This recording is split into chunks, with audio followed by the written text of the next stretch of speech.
Y después, cuando nosotros nos inscribimos en servicio social, sí, un escenario en servicio social. Laura, muy buenas tardes. Muchas gracias a quienes llegaron a esta convocatoria, a esta presentación, si bien de no una, como hablábamos con Ismael Álvarez en la mañana, no una novedad literaria, pero sí es una novedad editorial. De este libro de mi autoría, que se llama Señor mío y Dios mío, Ricardo Garibay, La fiera inteligencia, en su tercera edición, está elaborada por la editorial de Otro Tipo, en la que ya hay 3 títulos de mi autoría, entre ellos, y el primero fue este. Pues ya que estamos en lo de la editorial de Otro Tipo, pues les presento al editor y director de la editorial de Otro Tipo, quien también es escritor, autor de 2 libros, uno de ellos El camino de las casas cansadas, muy rolfeano, por cierto, y fue a través de ese libro que nos conocimos, le hice alguna vez una entrevista. Y otro libro que se llama 3 días, ¿no? Sí, 3 días. Y bueno, su editorial ya tiene 11 años, así, una editorial prolífica, seria. Las ediciones son realmente hermosas.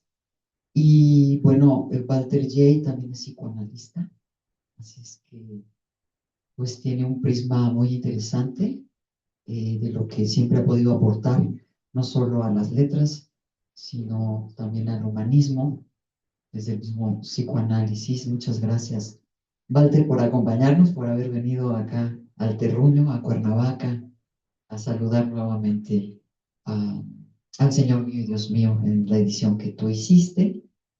Y bueno, no es porque vaya a ser el orden de aparición, pero ya que estamos acá, me refiero a que ahora saludamos a Adriana Figueroa Mosledo, doctora en ciencias sociales, psicóloga, una mujer muy inquieta, muy curiosa en el sentido óptimo, en el sentido de hacer investigación, artículos de investigación y también especializada en los rubros de equidad de género.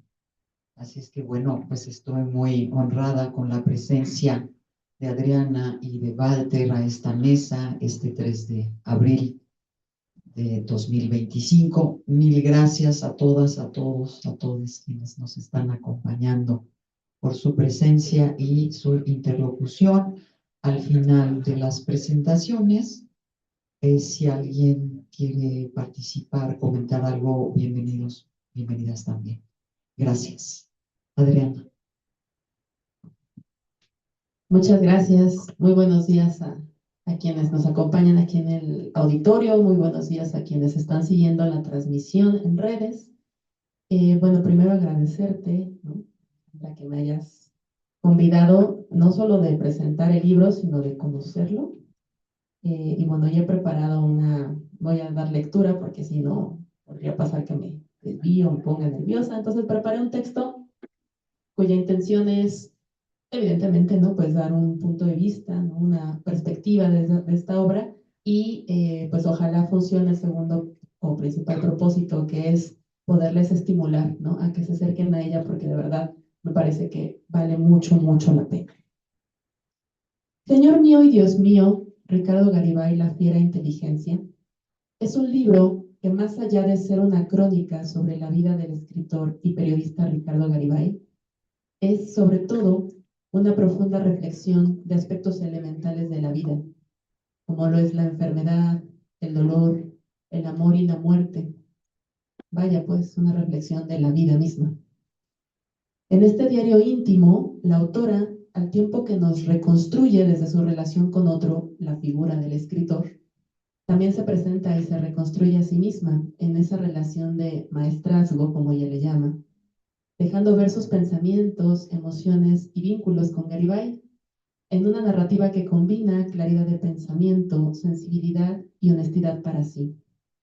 Este libro aborda en primera persona muchas experiencias humanas, que si bien particulares y exclusivas de quien las narra, al mismo tiempo conocidas, sentidas por quienes hemos vivido algo similar. Que me eligieras para comentar este libro me permitió conocerlo, sentirlo, apropiarlo, y me permitió conocer un poco más de ti también. Leerte ha sido una grata experiencia, pues estos diarios que cristalizan memorias de vida nos acercan a diversos temas humanos, demasiado humanos diría yo. Son temas que, aunque extraídos de una vida en específico, resuenan como temas universales de la existencia misma. Están puestos los pensamientos y los sentimientos en perfecta coexistencia. De hecho, creo que de ahí el título, La fiera, como aquel cúmulo de emociones y pasiones que nos hacen ser, y la inteligencia, como aquella posibilidad de articular a la fiera a través del pensamiento y la palabra. Desde las primeras líneas, sin tener la menor idea, porque no me spoiloreo nada, sin tener la menor idea de lo que yo me iba a encontrar, me encontré a mí misma, me encontré en un periodo de mi vida, en una experiencia de vida en la que me recordé acompañando, en mi caso, a una pareja con cáncer terminal. Ese acompañar que llega hasta la muerte marca la vida de quien acompaña. Y es que en el caso de este tipo de enfermedades que generan tanto dolor y desgaste físico, acompañar es convivir con la agonía cotidiana. Como nos dice Alejandra, según veo, nunca se está más cerca de la vida que cuando se está cerca de la muerte. Parece que el dolor es síntoma inequívoco de la vida. Y nunca se está más cerca de la muerte que cuando se está cerca de la vida. Pues la anestesia que aparece como humano lenitivo cuando padecemos impide la total visión del dolor. Y entonces me vi reflejada, porque la literatura tiene esa capacidad de espejear nuestras emociones, de hacer eco en nuestras propias historias y de recordarnos que no estamos solas, solos, soles en nuestros sentires. Ese monstruo con el que inaugura la obra, llamado enfermedad, dolor y miedo, aparece con toda su crudeza. Si bien quien narra estos diarios no es el sujeto protagonista del dolor, igual adolece.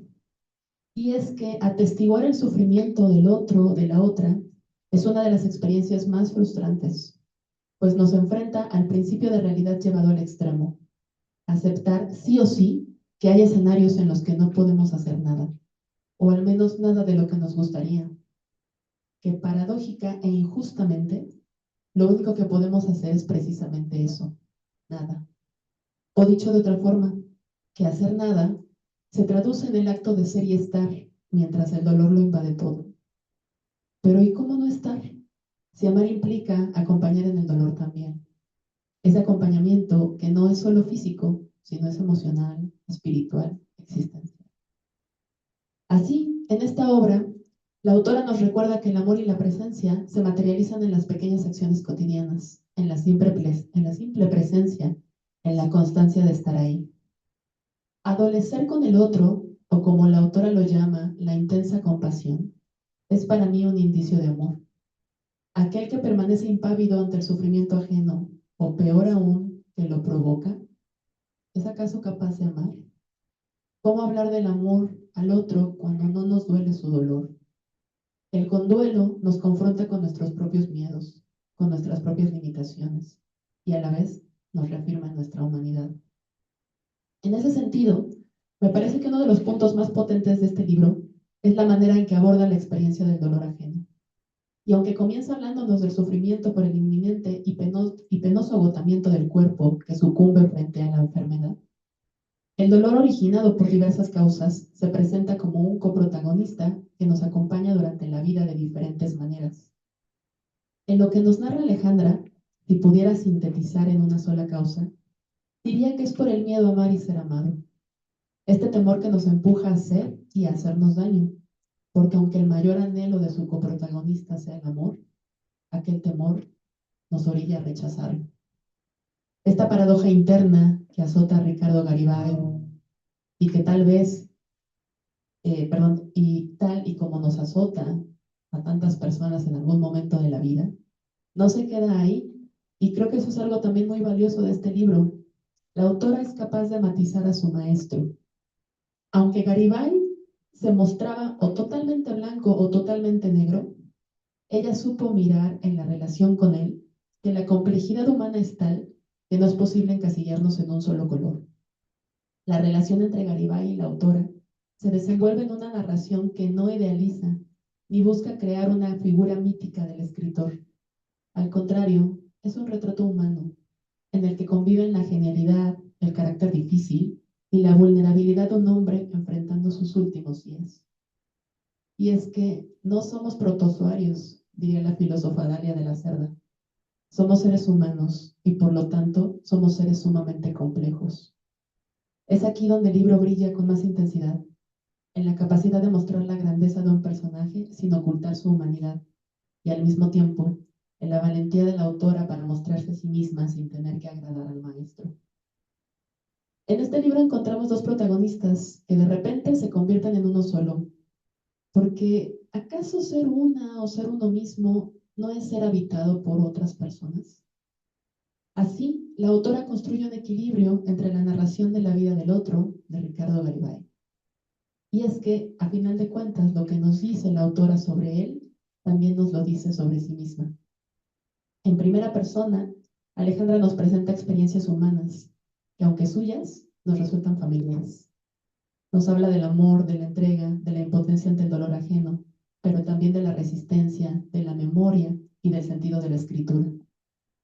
Un tercer elemento que me parece esencial es eso, la palabra. Es significativo que quien trabaja con palabras haya compartido un último intercambio lingüístico con el ser amado a través de una simple petición para el cuerpo. Acomódame las piernas. ¡Wow! No sabes la casualidad o la causalidad que resultó leer esto, cuando que en mi propia experiencia el último intercambio lingüístico con mi entonces pareja fue ayúdame a sentarme.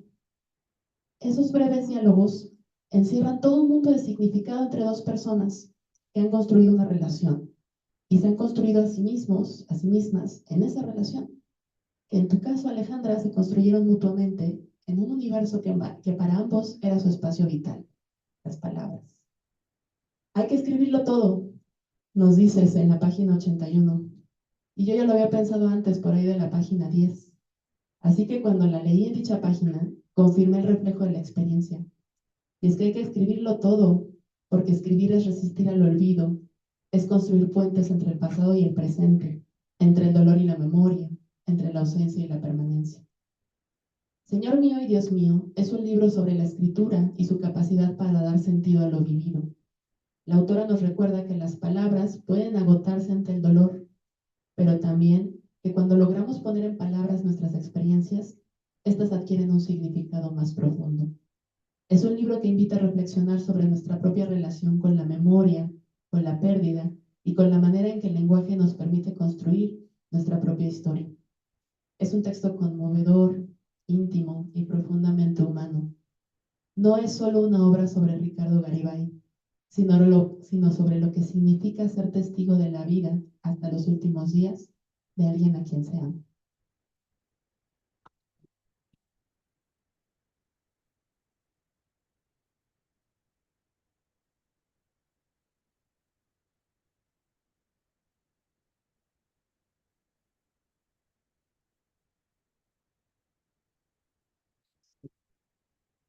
Puedo escuchar que gentilmente escribiste, no sé si pasarle un micrófono para recomponerme o comentarle una vez esto y después. ¿Sí? Bueno, primero debo autofelicitarme. No me malinterpreten, espérenme, todavía no acaba la frase. Por haber elegido a Adriana, fue intuitivo.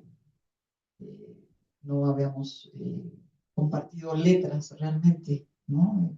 Compartimos el ser docentes, colegas de aquí de Lix. Pero bueno, una no intuye tan mal, por eso dije me autofelicito. Porque aquí está, ¿no? Estoy muy conmovida por tu lectura sensible, por cómo esta lectura toca tu existencia, toca tu experiencia, que sin duda las experiencias de la vida que tienen mucho que ver con la cercanía con la muerte son verdaderamente estrujantes y son trascendentales, ¿no? Son experiencias de una trascendencia, sobre todo en tu caso, ahora que lo mencionas, de haber estado tan cercana a tu pareja y con una enfermedad, en ese caso terminal. Entonces, esto es la imposibilidad. Y lo que agradezco muchísimo es cómo te entregas a las sensaciones, a las percepciones, incluso al compañerismo ahora, ¿no? De tener vivencias tan parecidas. No importa en este caso el tipo de relación con Garibay, que era básicamente el maestrazgo, pero acabó siendo como un padre de mis letras, ¿no? Es decir, a veces la lengua humana, más que el lenguaje humano, porque se lo quiero mucho, pero los constructos sociales como que cierran más de mm, todas las posibilidades del amor posibles, ¿no? O sea, como que las encasillan, o es esto, o es aquello, o es así, y si no es así. Yo creo que eso fue un regalo también en este vínculo con Garibay, a quien conozco yo a los 13 años, y él me llevaba 44 años, él era un escritor consagrado, ¿no? Por eso cuando hablo de este vínculo es sí un privilegio extraordinario, y todo lo que vino después, pues no era más que gratitud, una amorosa gratitud. Eh, y Adriana, gracias por las citas que hiciste, gracias por la finura, por la sensibilidad de tu texto, gracias por haberlo leído así. Y, y bueno, esto sí me regocija, me regocija. Tu lectura, tu interlocución sensible y además intelectual, de mucha finura también. Muchísimas gracias. Y bueno, Walter, ya te presenté, Walter, así es que ahora vamos a escucharte a ti.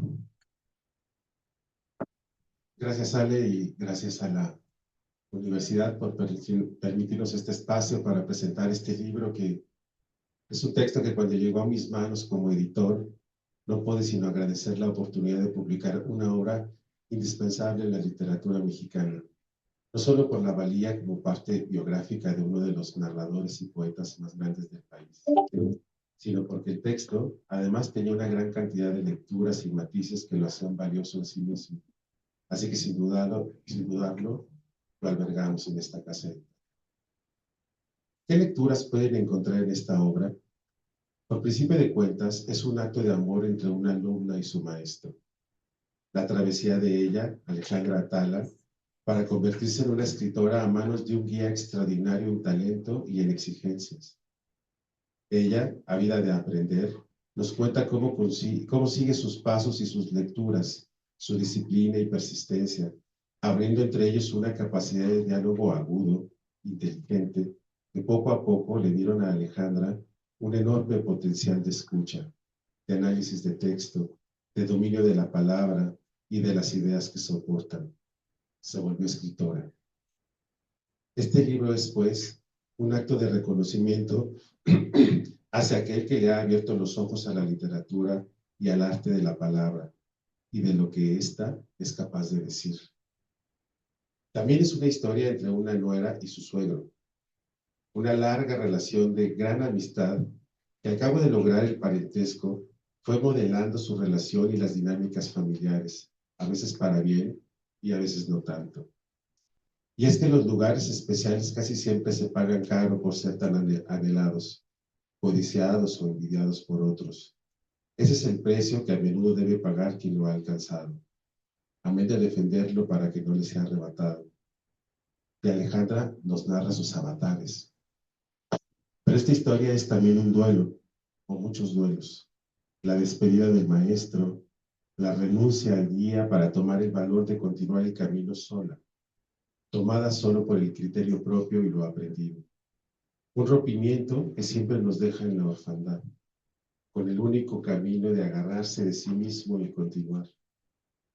Y es el duelo también por la persona pública, por el pariente, por el movimiento familiar que eso representaba, porque se trataba de una despedida preanunciada con un mal diagnóstico para Garibay. Ella miraba incrédula el destino de su maestro, sus propios miedos y las decisiones que éste debió afrontar buscando un recoveco por donde escapar. Pero ¿cómo escapar del destino?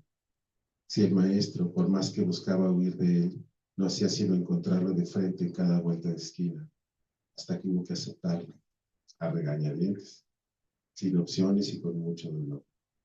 Porque el dolor en estos diagnósticos puede llegar a niveles extraordinarios. Y por supuesto, el duelo que supone para el maestro despedirse de esta vida.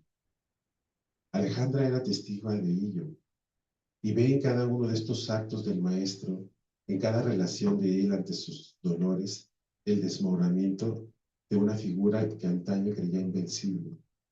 Sí, también era la elaboración de un duelo para ella, pero esta mujer, Alejandra, no solo dominaba el arte de la palabra en la literatura, además, en su búsqueda personal, había decidido psicoanalizarse y con ello traspasó el talante de la palabra que nos nombra desde el lugar común en una sociedad que necesita comunicarse para llegar al conocimiento de la palabra que nos significa, de la palabra como portadora de la verdad plena, portadora del sujeto mismo.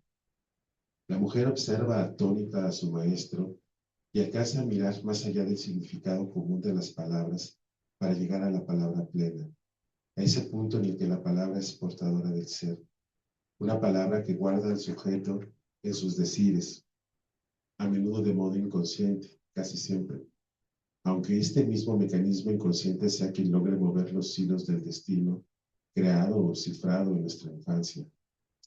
Y este libro deja de ser solo la biografía de los últimos años de Garibay para convertirse también en una radiografía que lo detecta, que lo descifra. Nada es gratuito en esta vida y Alejandra lo sabe. Los monstruos se crean a partir de lo cifrado, de lo vivido, y ella queda asombrada de mirar los monstruos de Garibay manifestados o sustentándose en los dolores insoportables del cuerpo. Alejandra se da la tarea de develarlos, de encontrar la verdad, la significancia o el significado amarrado al ser de su maestro. Y este libro se convierte también en una suerte de psicoanálisis, en donde poco a poco nos revela la condición humana de Garibay. Alejandra escribe desde el psicoanálisis, sabedora de que éste constituye un espacio privilegiado para el estudio de la palabra, vista como un vehículo cifrado del ser. Sabe que en este contexto la palabra es protagonista de la cura y ella ocupaba curarse. Partimos de la palabra para nombrar y nos nombramos, para comprendernos. Nos develamos poco a poco con su ayuda. La palabra en esta historia constituye, funda, nombra, rige, desentraña, vuelve humanos a los personajes y les da sentido. Este libro es, pues, un acto de develación de Ricardo Garibay y sus monstruos, y los de ella misma ante sus circunstancias. Así, pareciera de entrada que existen dos lugares en el discurso. Por un lado, en el que persigue la comunicación, que sería el discurso consciente y objetivo en su realización, con la finalidad de transmitir un mensaje mediante un código, evitando fallas y equivocaciones que fracturen el objetivo. Pero para el psicoanálisis esto es distinto. Lo que éste busca en el discurso del sujeto es sin duda la expresión de un deseo. Y es aquí que un lapsus, un acto fallido o una asociación son parte del discurso bien logrado que busca decir algo y que es ahí donde el analista encuentra lo que necesita, donde la palabra debiera ser liberada. Y ante el discurso, Alejandra es diestra para buscar en la dialéctica y retórica de su maestro la expresión del deseo. No cualquier deseo, sino la expresión del deseo de Garibay. Y ese texto va descifrando poco a poco al misterioso maestro. ¿Existe entonces una relación entre la palabra y el sujeto hablante que sea capaz de dirigir el control de sus actos? Sí. La historia del deseo del niño comienza con el grito, en donde se separa de la experiencia de la necesidad y con el grito intenta nombrar el objeto que necesita en referencia al otro. Te demando que me des, instaurándose una demanda dirigida al otro, una demanda de reconocimiento. Esta demanda da prueba del ingreso del niño al universo del deseo, pues el deseo está moldeado por las condiciones de la demanda, porque su llamado busca una respuesta. Pero pronto llega en el niño el deber y a menudo el sometimiento del deseo en pos de este, creando en él una necesidad de reajuste entre uno y otro, dejando a menudo disociaciones, represiones, renuncias, imposiciones albergadas, generando en su psique infinidad de incongruencias, donde el deseo y el deber entran irremediablemente en conflicto. Este libro es un ajuste, un desentrañamiento del deseo y del deber que habitan en Garibay y que muchas veces les dan cortocircuito. Siguiendo esta lógica, puede decirse que lo inconsciente es en la palabra. Así entendemos lo que Freud llama transferencia en la palabra, que se distingue del significado común. El psicoanálisis desnuda la palabra como una suerte de radiografía auditiva, la escucha más allá del significado consensuado. Decimos entonces que la transferencia en la palabra es lo inconsciente en la palabra. Por lo tanto, el inconsciente no está en otro lugar, está en la palabra, velado por el significado. ¿Qué es entonces la palabra en este texto? Alejandra lo aborda como otro instrumento para narrar, desde el punto de vista psicoanalítico, que va más allá del ser un simple objeto que desde la lingüística solo atiende el significado consensuado. Alejandra usa la palabra como instrumento sobre el que se erige el psicoanálisis, un encuentro de dos, mediados por la palabra hablada, y quien enmarca este encuentro es el inconsciente. Alejandra, al incluir lo inconsciente, encuentra que la palabra vista desde ahí dice más de lo que dice en lo que no dice, y aún lo que dice en el silencio, que para el psicoanálisis también es una forma de decir. La hipótesis del inconsciente considerada en todas sus implicancias. Tomando en cuenta que el inconsciente surge a partir del conflicto entre la conciencia y un grupo de representaciones inconciliables con esta conciencia. La ruptura de la vida psíquica es el resultado de un conflicto en el interior del propio psiquismo. El conflicto es constitutivo del ser humano y por lo tanto es esencial en psicoanálisis. Visto así, hay un sujeto y en el interior de este hay instancias o comportamientos mentales y los hablantes de estos espacios interiores son las pulsiones. El hombre está en el centro y hay entelequias que se reparten en su interior. Y en esas dimensiones busca a Alejandra, sabedora de que no puede concebirse la figura inconsciente como independiente de la palabra. Al pensarlo así, la palabra se nos presenta como un objeto nuevo, complejo, y abre la posibilidad de adentrarnos en la investigación. Palabra es más que significado, más que significante y signo. Además, y sobre todo, es memorias, recuerdos, huellas, silencios. Desde ahí, Alejandra abre campos a la investigación. Lo inconsciente en la palabra y hace de la palabra su poder y su magia. Y así, con estas herramientas, va desentrañando a Ricardo Garibay. Desde esta perspectiva, Alejandra se presenta como develadora de misterios, como una escritora que ha logrado agudizar sus pensamientos y su mirada, su oído, dueña del poder de la palabra capaz de nombrar las cosas y de nombrarnos, de la palabra como vehículo del deseo, que también lo amordaza. Este libro es un acercamiento al deseo de Garibay y sus mordazas. Decir que el inconsciente está estructurado como un lenguaje es decir que no tiene realidad concreta y material, sustancialidad, sino que es una hipótesis derivada de los efectos del mismo. El inconsciente es un saber ignorado que no preexiste a su surgimiento en el mismo. Se constituye retroactivamente en el decir del sujeto. Para Lacan, el inconsciente es un capítulo censurado y el síntoma se resuelve completamente en el análisis del lenguaje, porque el mismo está estructurado como un lenguaje. Así que la verdad puede volverse a encontrar y lo más a menudo ya está escrito en otra parte, en los recuerdos de infancia, en la historia y sus avatares, en el cuerpo y en sus trastornos. Y Alejandra es atenta al decir de Garibay. En Señor mío y Dios mío, Alejandra busca en los síntomas de Garibay su estructura, su columna, su armazón. El descubrimiento de Freud es esta verdad, que la verdad no pierde nunca sus derechos. Para Lacan, el síntoma es el retorno a la verdad, es en la existencia de este mecanismo complejo que hace que el discurso diga siempre más de lo que se quiere decir, donde se revela el dislocamiento original del sujeto en psicoanálisis. La palabra en sí misma es una pluralidad de sentidos. En lo humano es una posibilidad de conocer, de ampliar nuestra mirada, de mirar desde otras latitudes, una posibilidad de cambiar algo. Y esa es la búsqueda compleja de Alejandra en este libro, una búsqueda de la verdad que dé sentido y apacigua el alma. Muchas gracias.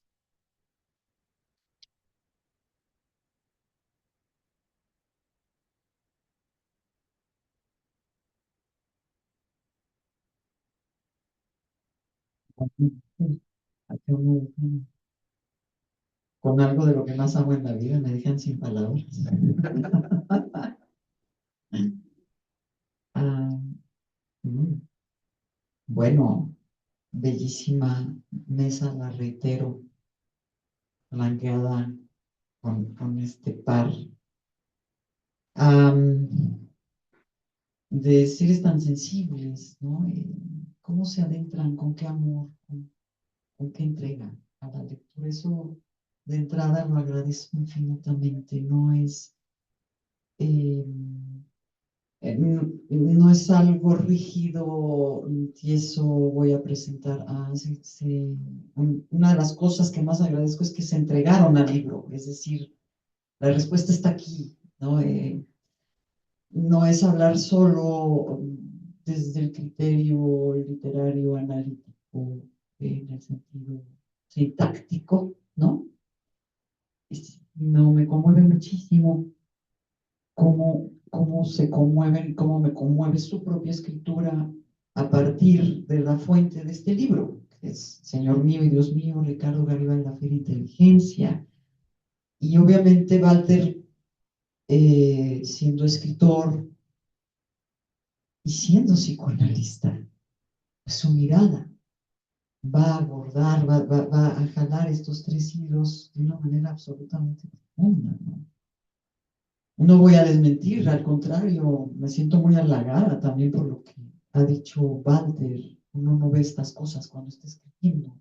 Uno no se pone esto en la cabeza. A ver, voy a hacer que la gente diga lo que dijo Walter o lo que dijo Adriana mientras escribo, ¿no? Es verdaderamente cada vez es asombro y es infinita gratitud por estas miradas, por estas tan amorosas a la lectura, ¿no? Y tan diferentes. Pues mil gracias, de verdad, porque en este caminar un poco a veces laberíntico de las palabras, nos perdemos, pero parece que no hay tal. No existe la analogía con el Minotauro, que estaría medio perdido el asunto.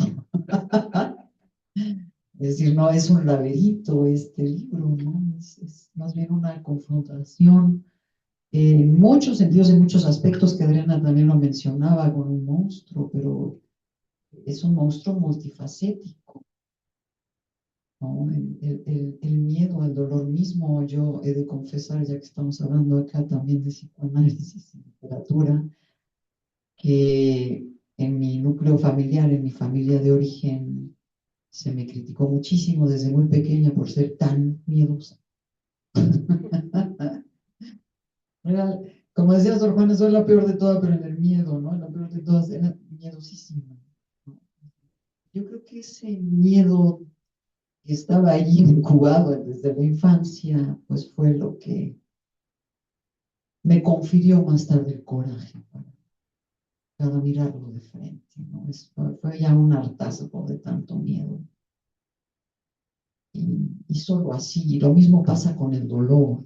O sea, rehuyendo el dolor, ¿cómo conoces el dolor? ¿Cómo puedes hablar del dolor, sentir el dolor, incluso sentirlo? Porque muchas veces tenemos rechazo al dolor y entonces viene el sufrimiento y te raspas todas las rodillas, ¿no? Entonces mejor, por lo que yo he venido viviendo y percibiendo, es mirarlo de frente y incluso de amor, y ver que tiene muchas caras y que incluso el dolor puede ser amable. No estoy hablando masoquismo, pero amable en el sentido de que nos habla hablar de las emociones, sensaciones humanas no es fácil, por eso yo creo que es lo más difícil que hay es poner en palabras las emociones y los sentimientos. Es verdaderamente una confrontación temible y terrible. De ahí que dijera Rilke, Rainer María Rilke, todo ángel es terrible, porque te espejea y te combina una cosa o a otra. Pero yo creo que el gozne entre esto que miramos, sentimos, vibramos, ineludiblemente, inevitablemente es el amor. Si no hay amor, no hay poesía. Si no hay amor, no hay letras, no hay palabras, porque entonces resultan de lo más insustanciales, ¿no? Lo que he comentado a veces con mis alumnos. A lo mejor hay gente que puede escribir perfectamente, pero no te conmueve, porque no se deja sentir. Y para mí el misterio tremendo en la literatura es ser capaz de sentir, de permitirnos sentir. Y bueno, el regalo de las palabras, que les digo que yo las he amado casi desde que estaba balbuciendo, ¿no? No sé por qué. Estoy así, no sé. Las amo y obviamente también por eso no solo amo la poesía y la literatura, y a ella me entrego, porque es una entrega amorosa. Sí, es una entrega totalmente amorosa y apasionada. Si pudiéramos corporizar a esto invisible, subjetivo, que se llama poesía, que se llama literatura, que se llama palabras, pues es mi gran amante, ¿no? Es un poco loco esto, parece loco, pero no lo es. Creo que Walter en este hermoso tejido que nos regala hoy, de alguna manera lo está diciendo. Eh, yo me le debo a las letras, ¿no lo ves? Sí. Eh, y bueno, debo decir, porque por ahí vi caritas de asombro cuando comenté a qué edad llega Garibay a mi casa. Además no lo busqué. Por eso hablo de providencialidad. ¿Sí? ¿Cuántas cosas en nuestra vida son providentes? Llegan, tocan, te giran, te trastocan, te ponen de cabeza. Bueno, todo eso tiene un sentido. Para mí la poesía, además de la musicalidad de las palabras, de la belleza de las palabras, de la articulación de las palabras, es sentido. Algo que no tiene sentido para mí.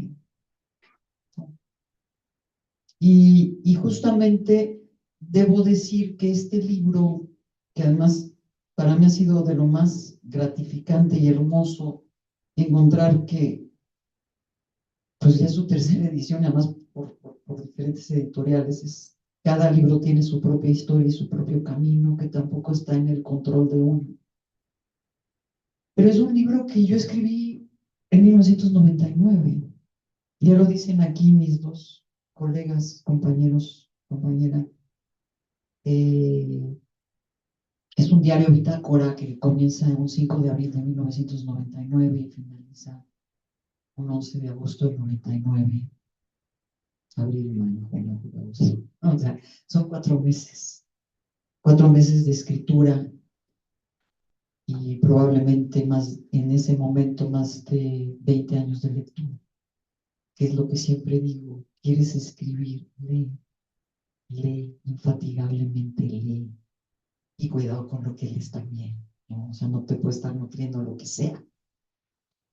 Y eso pues también lo agradezco y se lo agradezco a Garibay infinitamente por esa biblioteca de más de 6,000 libros, que de alguna manera fue mi biblioteca.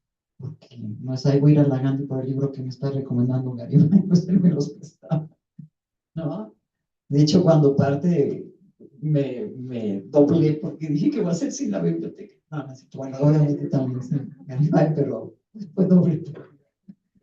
Porque además, ustedes saben perfectamente que cuando estás amando un libro, bueno, yo lo recuerdo gráficamente, yo puedo decirles, es de tal color y la tipografía es tal, es así como... Entonces, todos esos en los que yo leía, los que yo leí, pues estaban ahí. Ya los que yo fui comprando en casa, pues ya son más recientes, ¿no? Entonces un diario, sí, un diario bitácora, ya haberme enterado que Garibay ya estaba diagnosticado, pero además eh, haberlo conocido a los 13 años, y no solo fue haberlo conocido porque llegó a cenar a casa con su esposa. ¿Sí? El privilegio, esa voz tonante, Zeus, que dice, si quiere yo puedo guiar sus letras. Para mí fue una carambola de 3 bandas, por cierto, le gustaba. Sí. Una carambola de 3 bandas. O sea, primero la enorme sorpresa que mi padre dijera, Ricardo, Alejandra escribe en la sobremesa. Cuando sí venía escribiendo desde muy pequeña. Por eso les digo que ni debo presumir un amor. Yo creo que ellas me aman desde siempre, ¿no?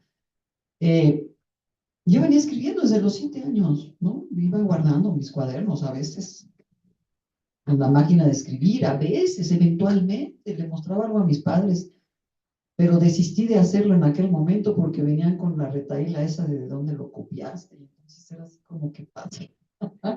¿Por qué tenía yo que estar copiando de dónde qué, no? Pero ser escuchado y ser mirado es el gran secreto también de la literatura y del psicoanálisis. Es decir, no puede haber disposición a la literatura del psicoanálisis si no se puede escuchar. Si no hay escucha, porque leer es escuchar, escribir es escuchar. Dentro y fuera, dentro y fuera.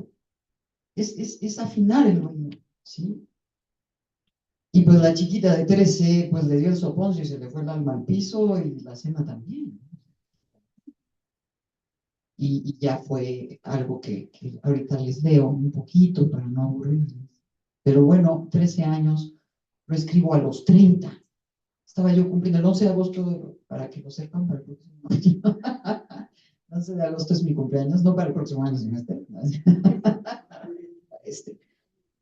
No, estoy jugando, evidentemente, pero sí, 11 de agosto de 1999 finaliza, estaba yo cumpliendo 30 años, por cierto, eclipse, había un eclipse y ahora estamos en eclipses.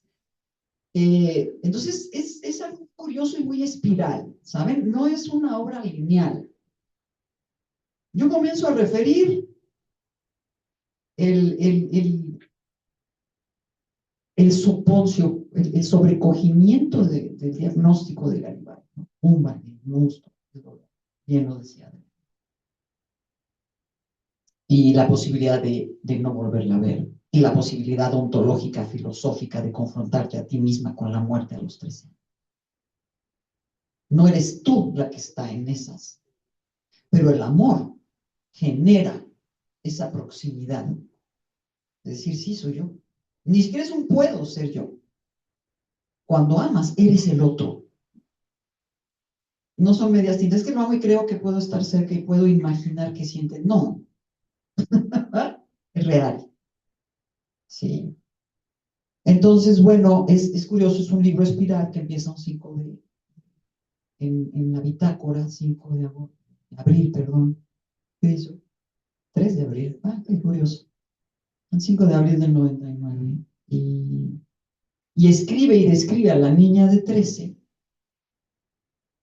a los 30. Y hoy no les digo mi edad, no, no es cierto. Y hoy la de esta la de 58 está hablando de la de 30 y la de 13. Es una retrospectiva, pero es una retrospectiva literaria. No hay vínculo que no pueda ser entrañable en eso.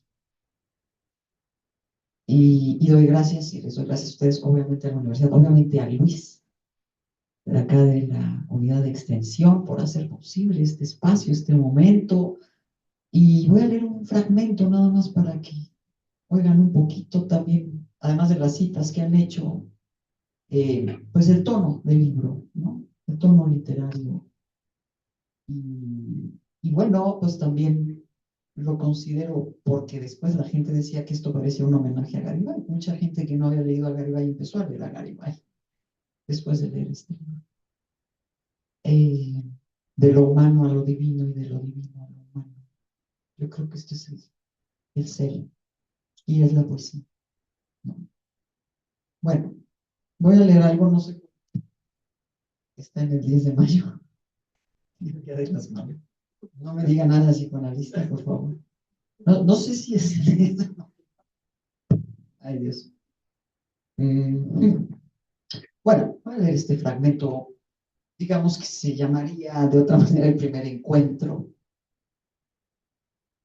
El departamento era amplio, el primer piso de un edificio en el centro de Cuernavaca, que hacía esquina con dos calles que no está por demás decir que en sus nombres llevaban la situación emocional con la que debatía en ese momento yo mismo. Degollado y Matamoros. Sonó el timbre. Desde el pasillo corría a conocer a ese hombre de quien tanto hablaba mi padre últimamente y a quien algunas veces hallé en la pantalla de la televisión. Mi madre abrió la puerta. Vi en el umbral, acompañado de una mujer vestida con elegancia, de tez morena clara y cabello negro brillante, a un hombre corpulento que apenas más alto que ella, llevaba una guayabera azul que hacía lucir la claridad de sus ojos. El hombre se adelantó sólido. Sonreía mientras hablaba con voz que, a más de ser grave, era estentórea. Su frente era amplia y los demás rasgos parecían hacinarse debajo de ella, a pesar de que los ojos parecían esconderse en esa gran sombra de su ceño y que no perdían su limpidez. En pie, a un lado de la columna, esperaba mi turno para saludar al escritor. El escritor. El escritor. Claro, pensaba apresando mi mano derecha dentro de la izquierda. Por primera vez veía la presencia de mi oficio que hasta ese momento comenzó a tener. Ver a Garibay fue un hallazgo feliz. Ese día no quise salir a ninguna parte, ni mucho menos irme a la cama a buena hora. Sabía que tanto mi recién estrenada adolescencia como mi inquietud literaria encontrarían asidero allí, en el portador de esa ocupación que, sin saber cómo, siempre anhelé. A la mesa después de la cena, las palabras inesperadas de mi padre me estremecieron. Ricardo, Alejandra escribe, mi padre se volvió a mí para que a Garibay le quedara claro entre mis hermanas y yo quién era Alejandra. Mi padre sonreía con cierto orgullo que se evidenció hasta entonces, sin ser ese tonto orgullo del padre o de la madre que dicen con afectado pavoneo, mira, mi hija sabe tocar el piano muy bien. No, nada de eso. Así, respondió Garibay con los brazos recostados sobre la mesa, el rostro inclinado y ese par de ojos que se incrustaban con agudeza en el mío. Sí, dije, apenas intimidada por esa manera de ser vista y un tanto agobiada por ese portento que el destino me traía. ¿Qué escribes? Garibay preguntó, con seriedad, elevando por fin ese quehacer con las palabras que desde los 7 años me acompañaban inexplicablemente. El júbilo se apoderó de mí. Diarios, hasta ahora. Me limité en mi respuesta. A ver, traiga uno. Temblando de pies a cabeza, fui al cajón del mueble de mi recámara, en donde apilados tenía una docena de cuadernos. Tomé el primero, un cuaderno negro veteado de contador. Elegí ese porque me gustan sus pastas duras que protegen muy bien las páginas. Además, era el que estaba en uso. Volví. Lea, dijo lacónicamente Garibay. ¿Qué, perdón? Confundida por su constante y subrepticio martilleo en mis oídos, pregunté con perplejidad a Garibay su bendita osadía. Que lea, rugió la voz del tenor. Abrí el cuaderno, busqué sin buscar la página que leía. Ya, ahí, donde sea. Aunque parezca absurdo, en ese momento la impaciencia de Garibay menguó.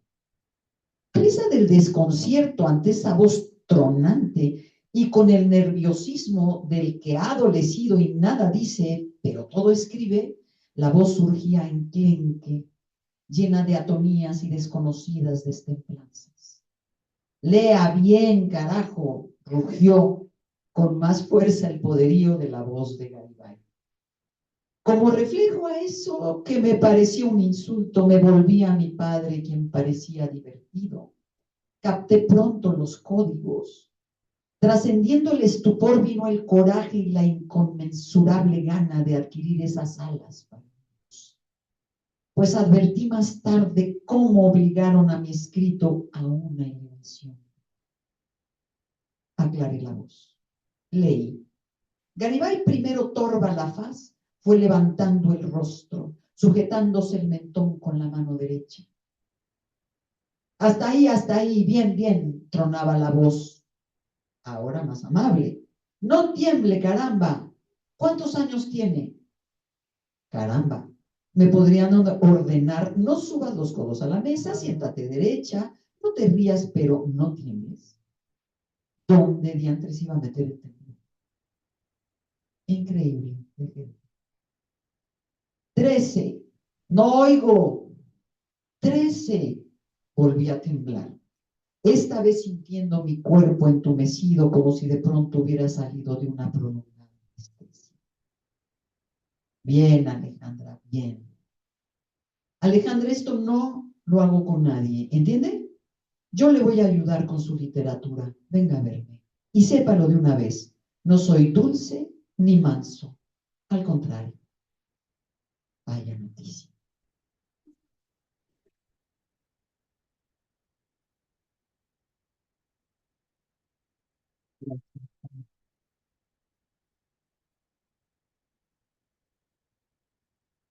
Si alguien quiere decir algo, no necesariamente son preguntas. Si alguien quiere comentar algo, si alguien quiere expresar algo, bienvenido, bienvenida. O bienvenido, como decía. Bueno, mientras tanto, Walter nos trajo libros. Se van a reír, pero yo no tenía ni para mí. Yo no tenía ni el mío y me ha pasado ya con varios libros míos. Yo no digo, tengo que tener cuando menos uno para mi biblioteca. Pero bueno, te suerte. Bueno, ahí traje algunos libros de la obra de Ale. Están los 3 títulos que tenemos en esta editorial, por si alguien tiene interés en adquirirlos en un precio especial, pues aquí los esperamos. Y bueno, dar nuevamente las gracias a la universidad por este espacio, a ustedes por su atención, por acompañarnos en esta presentación. Muchas gracias.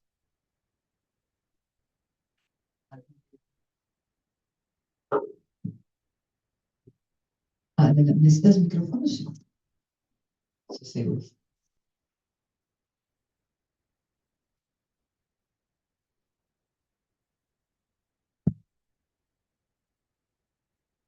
Buenas tardes, profa. Muchas felicidades por esta nueva edición. Mi pregunta es, bueno, después de este análisis psicoemocional que hicieron los presentadores, me gustaría saber qué cambió en su psique, en su alma, en su espíritu para usted cuando falleció, pues quien la formó como escritora.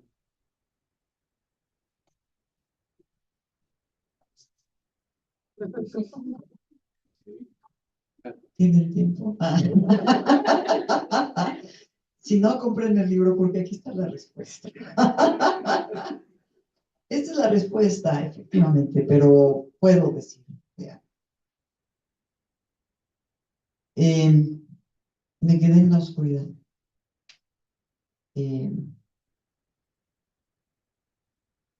Es que estoy tratando de recordar de quién es este verso que se me viene a la mente para responderte. Pues es nada más y nada menos que Miguel Hernández, cuando en su elegía que dice, y siento más tu muerte que mi vida, ¿no?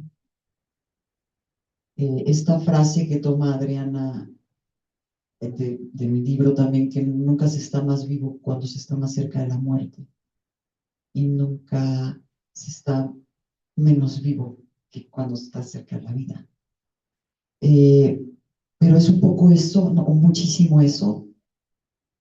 Mis padres los dos vivían, entonces fue como si mi primer padre se hubiera muerto. ¿Sí?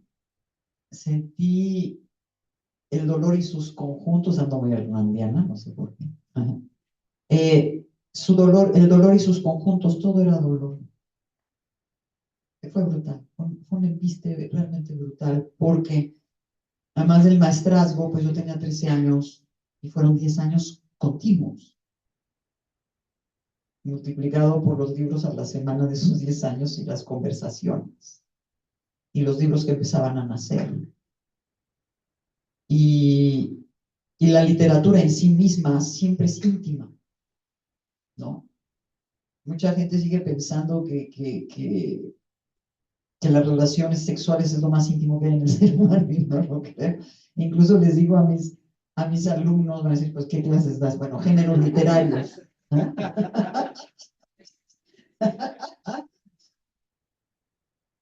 Y les dije, más bien no les dije, les he dicho que la zona erógena más potente del ser humano es el cerebro. Y la gente sigue creyendo que es en otro lugar. No. Ya después los invito a la clase de géneros literarios. No, no sé. La cuestión es, sí, cero. Eh, fue, haber estado viva ante su muerte fue la experiencia más profunda que he tenido en la muerte. Es decir, si se puede decir así, viví la muerte. Sí. Incluso pocos días después de la partida de Garibay, recuerdo haber soñado que está en el...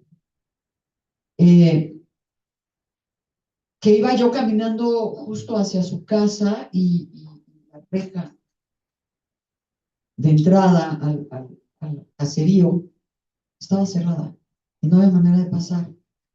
Y entonces empezó a caer la noche, pero esa noche ya no era noche, ya no era la noche como la vemos, aunque no haya luna, sino era tiniebla. Ahí entendí perfectamente la diferencia entre oscuridad y tiniebla. Se cayó la tiniebla en mí y tuve que despertar porque me di cuenta que no estaba respirando. Es decir, ahí tú no puedes dominar el alma y menos dormido. Ver la muerte de Garibay fue haber habitado la muerte, mi muerte. Y no es poesía nada más o cosas lindas de escuchar, pero esto de siento más tu muerte que mi vida, pues ahí está, ¿no? Fue una experiencia de la muerte, definitivamente. Esto que dice, nadie experimenta en cabeza ajena, sí, sí se experimenta, sobre todo cuando lo haces desde el amor. Si no lo haces desde el amor, olvídalo, nada funciona, no. Aunque quieras forzar las cosas. Y claro que fue un padre, ¿no? Un padre en el sentido de la guianza, de la protección, ¿no? De la guianza intelectual. Insisto, Garibay era 44 años mayor que yo, él ya estaba en los cuernos de la luna, ¿no? E incluso en algunos momentos, que también está en el libro, me pidió que le ayudara a escribir algunos guiones que se le estaba pidiendo para cine. No sé si la juventud sabe de la película El Mil Usos, el guion es de él. Las glorias del Gran Púas es de él. Los Hermanos de Hierro es de él. Es decir, él escribió 700 guiones y más de 50 obras. Es decir, si no es providencial esto, ¿no? Y los diálogos con él, pues me quedé verdaderamente solo, porque dialogar con él no es como, ok, voy a dialogar con alguien más a ver si, pues no. Pues sí, me quedé ahí, pues, pero ya, sí, obviamente, no sé cuántos años después, pero ya estoy bien, gracias. No, muy bien, y siempre hay gente alrededor y siempre, pero yo siempre he creído que a más fama o no fama, nadie, ningún ser humano es sustituible, ninguno. Nada de que ahorita se te va a pasar porque va a llegar alguien más. nadie supera a nadie.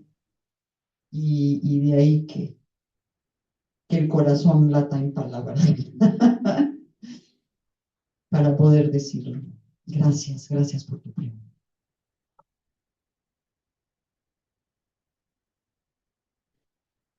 Bueno, primero que todo, pues felicidades, doctor. Pero pues estuve pensando en toda esta amalgama de sentimientos que surgen a través de la vida y la muerte. Entonces, yo la pregunta que le quería hacer pues es, ¿cómo es, usted que ya lo experimentó, creo que a todos, cómo es la posición del artista, en este caso del escritor o escritora, frente a la vida y la muerte? ¿Qué puede inspirar más en este caso? Porque me puse a pensar, pues, después de los diálogos de ambos compañeros, de, pues vaya, este tipo de inspiraciones que llegan a partir de sucesos que nos pasan a todos tarde o temprano. Entonces, pues como usted lo dijo, usted vivió la muerte. Entonces sí me puse a reflexionar respecto a todo, todo referente a lo que conlleva la vida, que también inevitablemente va a dar en la muerte, pero cómo repercute, según a su punto de vista, en el artista, cómo es que lo ve a partir de cierta mirada. Gracias, Max. Híjole, no podría generalizar. Eh, cada artista es una manera de serlo, pero sí haría una diferencia entre ser escritor y ser artista, entre ser fotógrafo y ser artista. No porque un fotógrafo no sea artista, es que hay fotógrafos que no lo son, es que hay escritores que no lo son, es decir, que no son artistas. Pero bueno, eh, yo creo que una de las características sine qua non del artista, de los artistas en general, bueno, tú preguntas del poeta, la poeta, escritora, es la capacidad de observación, ¿sí? La capacidad de escucha y la capacidad de observación. Es como decir, bueno, yo estoy viendo a Lomelí y a Ana, mi mirada está ahí, pero también estoy viendo a Fabiola, estoy viendo a Alma, estoy viendo a Héctor, pero mi mirada está ahí. Es como una mirada eh, que, que se explaya, que es una capacidad de mirar, de contemplar al mundo, y es una curiosidad que te asusa todo el tiempo, ¿no? Es un querer saber y es un querer sentir, es un entregarte con todos tus sentidos a lo que estás viendo, escuchando, oliendo, tocando, no puedes cerrarte. No puedes decir, no quiero escuchar eso, no quiero oler eso, no quiero sentir eso. Es al contrario. De hecho, en una carta que le escribe Rainer María Rilke a András Salomé, ¿verdad? Eh, que además Rilke era un poeta muy angustiado, es decir, hay mucha angustia también. ¿No? Y le dice, estoy tan angustiado, le escribe a Andrea Salomé, por cierto, escritora y psicoanalista, muy amiga de Freud, de Nietzsche y de Rilke, qué curioso, ¿no? Él escribe esa carta y dice que no sabe qué hacer con su ¿ya? Está en un tránsito escribiendo las elegías de Duino, hay mucha angustia. Y la referencia que hace Rainer María Rilke es, y me siento como las anémonas en un jardín de Roma, que, no, que a más de que caiga la noche no me puedo cerrar, mientras las demás flores cierran sus pétalos a la nocturnidad, yo no tengo la posibilidad de cerrar. Ahí está la sensibilidad del poeta. Ni siquiera es, no quiero escuchar esto, no quiero saber el otro, no. Estás abierto, inevitablemente.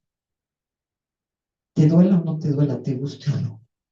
Acá no es de gusto, ¿sí? Y es una percepción muy sensorial, muy... Espero haberte respondido.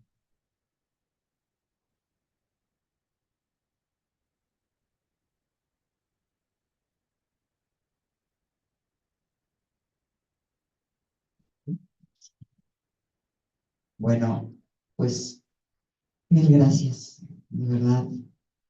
Antes que nada, acá los presentadores que hicieron la mesa, Adriana, mil gracias otra vez por tu maravilloso escrito. Espero tenerlo pronto y, y conservarlo y atesorarlo por lo que es, por lo que vale, que es mucho. Y Walter, que te digo, igual, y mil gracias, gracias a los dos, gracias a ustedes, porque por algo las audiencias se llaman audiencias, porque escuchan, y uno agradece muchísimo su escucha y su presencia acá con esta tercera edición de Señor mi Dios mío. Y bueno, ya saben que Walter ahí venía corre y corre con los libros desde la Ciudad de México y que si el autobús, ya saben cosas que pasan. Pero estamos aquí y eso lo celebro con ustedes. Muchísimas gracias.